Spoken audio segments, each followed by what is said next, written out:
Okay, thanks for popping in. Let me show you through the Gallery U program. So this is about selling your art and getting new fans with an online exhibition. It doesn't have to be online. It's also about publicizing your existing exhibitions, the ones that are kind of out in real life. So you might feel that you're not getting enough sales or you're not getting any sales. There might be a lack of clarity about how you're going to make sales. You might not be confident in selling your art. That's the kind of where we start, and where we want to get to is that you have some exhibitions.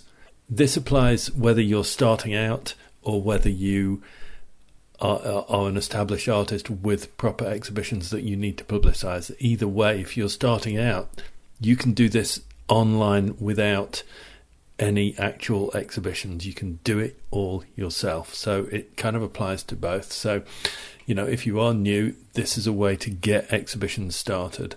And obviously, the end result that we want is some art sales.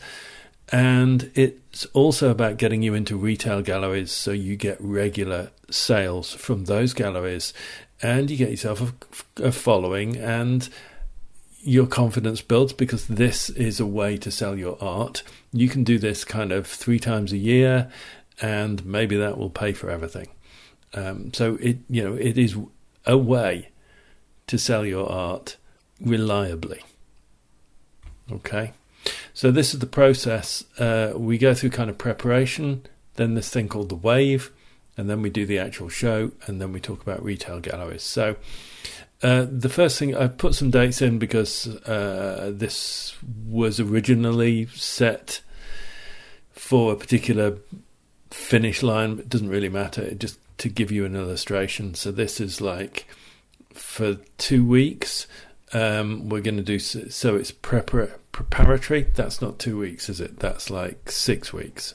The idea was to do one of these steps a week, I think, when I originally kind of put it up.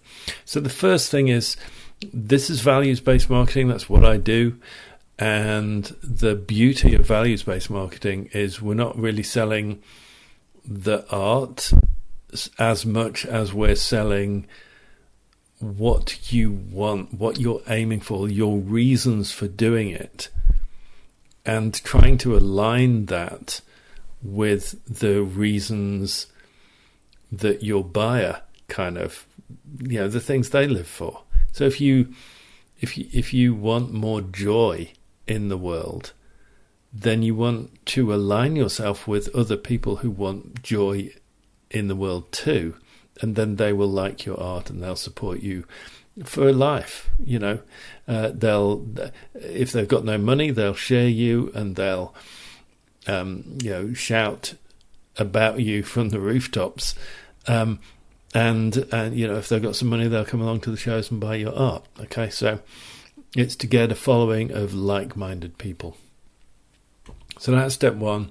We're going to write a biographical sketch, just because stories are very powerful in persuading people, so people know where you're coming from. And then we'll just check your resume and artist statement to just make sure that now that you've decided on your key values, that they are reflected throughout. And then we're going to decide, okay, where to host your exhibition, this exhibition that we're planning here. Are we going to do it in a place? Have you got a slot? Or are we going to do it online? You could do all the social media. There's so much possibility, but my suggestion is that you concentrate on one or two. Instagram would be the natural one to go to, but obviously there are plenty of other choices you can make. And then we're just going to check your mailing list and make sure that all works and is set up and that you've actually got one, because we want to capture people's emails so that we can talk to them later. And then we're going to write and send a press release so that you get into the newspapers that are local to where either you are, if it's virtual, or where the exhibition is. Okay, so then we're going to go through the wave. And the problem is that you can't just hammer away and say, come to my exhibition, come to my exhibition, come to my exhibition. I'm already bored with that. We have to, so we're going to start with the pure values, what it is that you live for, what's important to you and why. And then we're going to talk about, okay, how we're going to get closer to this. So the first thing is, it's kind of quite a kind of long, it's why you are the way you are. That's the values thing. And then we're going to talk about, okay, so how does that impact you in real life? And it could be just, that you buy organic baked beans as opposed to cheap baked beans, because those are your values. That we're not necessarily talking about art at any of this point. But we can kind of say, okay, but so this is how it comes out in my art, but we're not going to talk about the exhibition yet. And it's only really a couple of weeks out before the exhibition that we start to try to bring people in and we start to talk about the show.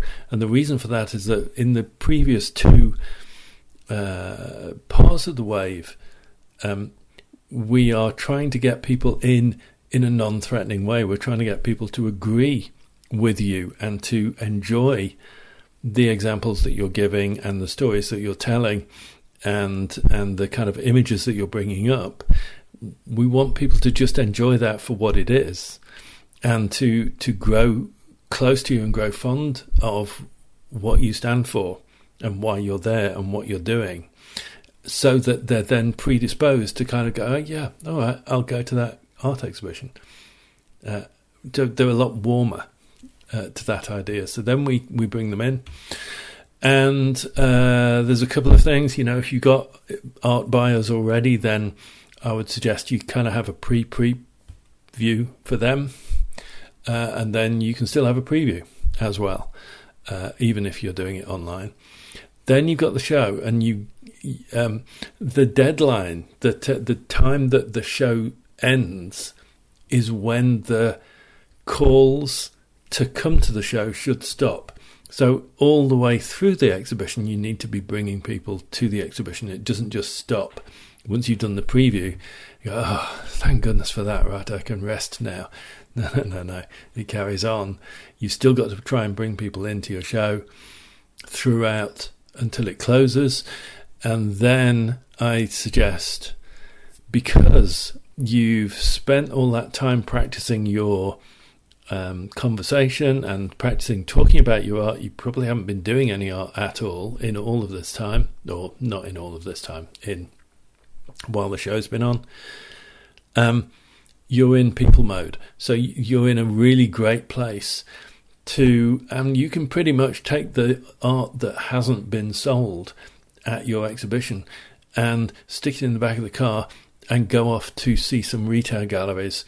And there's a strategy for that. Go somewhere where there's some money, that's local to that show, and go and present yourself to some retail galleries with your art in the back of the van.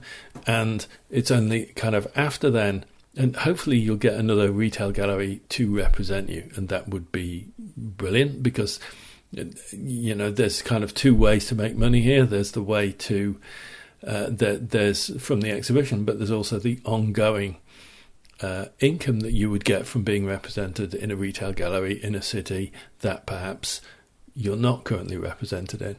And having done all of that, then I think, so I kind of publicised the Rockstar Life Cycle, which involves having some rest and actually kind of letting your subconscious process all of this stuff that you've done, and letting the ideas pop up about what you might do next. And it's really important to have that kind of, okay, this was this exhibition and I was doing this, and now I've kind of come through and I'm going to do something else next time. That's all really important. We cover all of that in the course. So that's kind of the process. All right. So I'll take it. It's Gallery U is a video course. You take it at your own pace. You start when you like. You can start and stop as you go through, but it's a process, and you can apply it to an existing exhibition that you've got, or to to something that you want to do virtually. So click through, go and have a look at it, join me. That would be fantastic if you did, and we'll go from there, and let's make your exhibitions even more worthwhile. Stay safe, sell art.